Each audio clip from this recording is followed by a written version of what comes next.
All right, everybody, welcome to the show, Stay Creative, where we encourage people to stay creative during this crazy quarantine time. Today, I got a treat for you. That's right.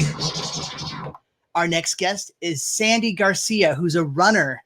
Welcome to the show, Sandy. Thank you so much for being on. Hey, nice to be here. How are you? Oh, I'm doing great. It's been just a crazy time, so we made this show to get other people creative just like you, and I know that you're very inspiring, and we're going to lead off this show straight off the bat. You are a runner. Tell us about how running helps you stay creative and to stay sane during this time. Well, running helps me definitely stay sane. I find that just having a moment to myself to go out to a forest like Angeles National Forest is a beautiful way just to get away from the stress that work can give you. And at the same time, it bumps up my creativity because while I'm out there running and exploring and seeing the beauty of nature, I think of things that I can do different at work and how can I approach people in a different way. So, and like I said, everybody around me always is saying, Sandy, you're always in a good mood. We're always smiling.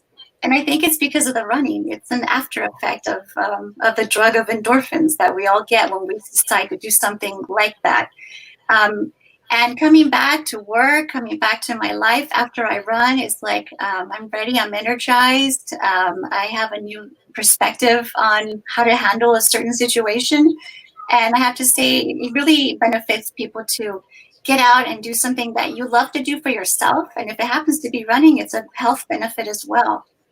What are you doing to stay creative during this crazy time?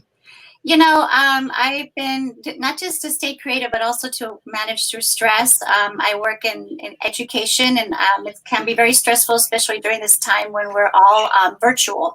So running has really helped me to manage my stress level. And at the same time, when I'm running, I often, creative thoughts about how to plan a lesson or how to manage with a child that needs extra love and support, what to do for them. So a lot of thoughts come into my mind when I'm running that I can think about and add on to my career.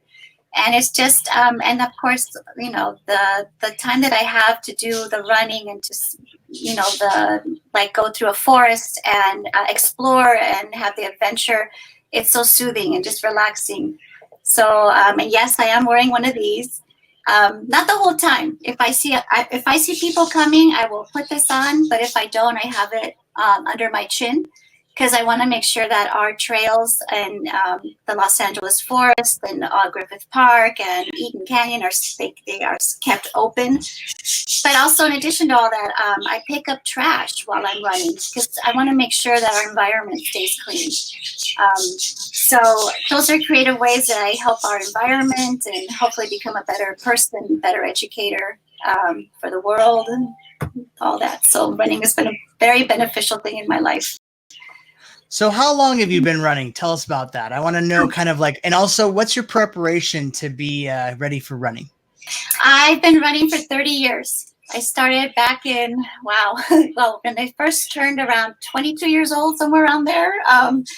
And I just honestly started because I was depressed. I was in a job that was not like education at all. It was very cubicle, very just 9 to 5. And I kept thinking, this is life. So I got really depressed. And a friend of mine just took me out one day to the Rose Bowl. She told me, let's go for a walk. And so I went for a walk. And I noticed that she kept taking me that whole week, every day, forcing me to go. And I noticed that after that, I started feeling a lot better about myself, about my life. And I started thinking about what else can I do with my life as I was walking and then running? What else can I do with my life to make it something that I really wanted? So I decided to go into teaching after that because it just kind of dawned on me that I liked teaching as I was running. I liked working with kids. So had it not been for that simple little get out the door and walk, I might have been stuck on some prescriptive medication or something. Not that I'm saying that's not a bad thing. It's not a bad thing if you need it, but I didn't need that. I just needed the moment to go out and explore the world in running and walking. How do I prepare for it? I stretch. I do yoga. I also do cross training. So I have a bike, and I get on my bike, every other day just to strength train. Weight training. But more than anything, I think yoga has kept me from injury because the older you get as a runner, the more you want to make sure you stay flexible. I personally don't like running in the morning because my muscles and joints are cold when you first get out of bed. So I really like to do the afternoon when I've been walking all over the place and my body's already warmed up. So, but yeah, those are some of the things I do. I make sure I hydrate, make sure that I don't go when it's 100 degrees outside. So I try to pick the evenings. And I have to lately bring some spray, some off spray, because there seems to be a lot more mosquitoes lately. Definitely. So who during this time has inspired you the most during, while you've been at home locked up? Well, my gosh, I have so many people that are just from the kids in my classroom that I miss so much, and in my school, to the parents that I just also miss as well. But also my husband inspires me. He's a pastor and he's always in a positive mood. It could be a really bad day, but he always has something positive to say, or he'll make me breakfast or dinner. So I already have, my needs taken care of in that way. And his smiles and his positives, he always says, "Oh, baby, you look great." And that really means a lot to me because then I'm like, okay, I don't feel so bad anymore. I'm not so grumpy. My son inspires me. He's been doing the virtual online high school thing, and that's not easy. But he's been on that and just trudging along. He comes with me to run. So we're actually both training for an ultra marathon. We don't know where yet, sometime next year, but it'll be 50 miles. So he's been there with me training. Then I also have somebody I follow on YouTube named Sage Canaday, and he's in Colorado, Boulder, Colorado. He's an elite athlete and has run like 10,000 feet elevation of mountains, and he's done Mont Blanc, and it's insane. So just watching him, I know I'm not going to be like that, but just having somebody to inspire me like that. And he does coaching sessions for everybody on his YouTube channel, and so I always check that out to see what he has to say so that I can take it to my practice. So I want you during this next segment, I want you to actually talk to the camera just like this to our audience and give them a little pep talk on how to stay creative, if you could.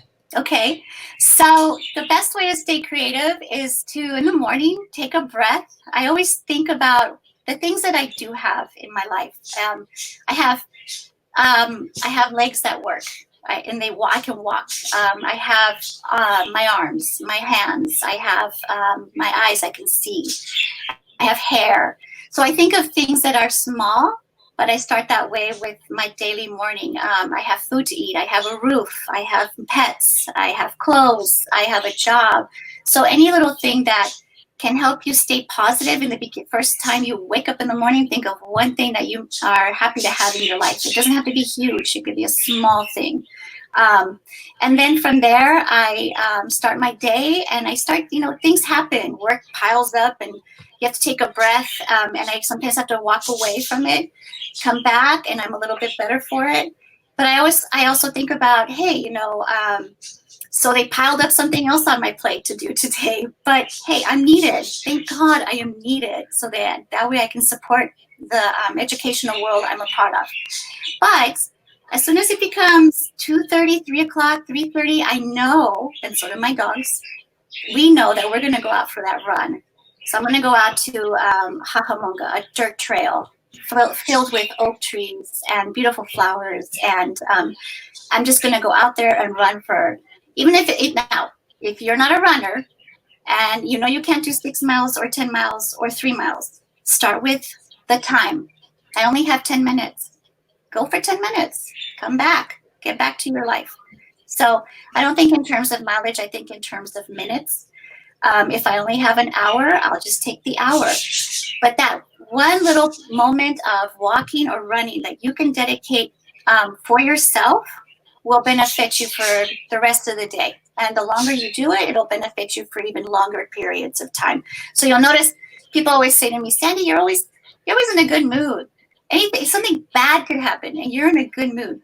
Because I think all the endorphins that you get from running that I've gotten from running anyway, have gotten me to the point where I can actually look at this dark scenario and think of something positive to pick from it. So it's also a system that helps you manage life, even when life is not a good thing. So that's my tips. And it does fuel creativity. They've done studies where runners, when you're running, you're actually pumping more blood into your brain. So biologically, you're already nourishing your brain, which is your thinking. And so that's probably where all the creativity starts from. That's where all the great ideas come from, because you have more blood flowing through your brain. So you're like in the middle of a run and you're thinking, oh my gosh, that's a great idea. I think I'll take that back to my work. I've had that happen to me. So that's what I read lately about that physiological factor. So it makes a lot of sense. All right. Well, I just want to say thank you so much. But before we leave, I wanted to find out, where can our audience find you online? I have a running blog that I recently started, Sandy Runs for Soul. And that blog is very special to me. It's not just about the world of running and how to run, but it also has a very sort of a creative component to it, a feeling, kind of emotional component to it, maybe even a spiritual component, not to any religion. But so a lot of creativity comes from my blog. So if you check it out, you'll see what I'm talking about. And I just started it, so I'll be adding new material to it at least once a week for the audience to check out. Very excited for that one. Where else can they find you? They can also find me on Facebook. That one has, and I apologize if you friend me on Facebook, you will have a lot of running stuff there as well, of where I've been and where I ran and how long I've run. So a lot of my friends who are not runners, they either are used to me by now and they're like, yeah, there she goes again. Or I had a friend who recently just told me, Sandy, you've inspired me to run. And that is the most amazing thing I can hear. So she's starting to run, and it's like, nice. I'm glad somebody's out there and getting her family involved as well, and just getting some sunlight. You know, we have the best weather here in LA. There's no reason why not to go, right? And where else? Where's the last place they can find you? The last place is Instagram, and that also is, I notice Instagram's a lot of pictures, so I try to find the best. I mean, you know, like people say I take the best pictures. I'll be in a forest and or video, and so you'll actually see the Los Angeles forest in many of those Instagram pictures, because when I go out there, it's just, I want you to feel the beauty and the silence of nature that you can go visit. Hopefully I get to travel someday soon beyond the United States, and I can show you all. I'd love to go to Ireland, so hopefully Europe. Hopefully I get to show those, because I would run those areas like crazy. All right. Well, thank you so much for being on the show, Sandy. It's been a pleasure having you as our guest. And definitely, it's really great that you're staying creative by running. So we'll talk to you soon. Thank you. Thank you, Alex. Bye. Bye.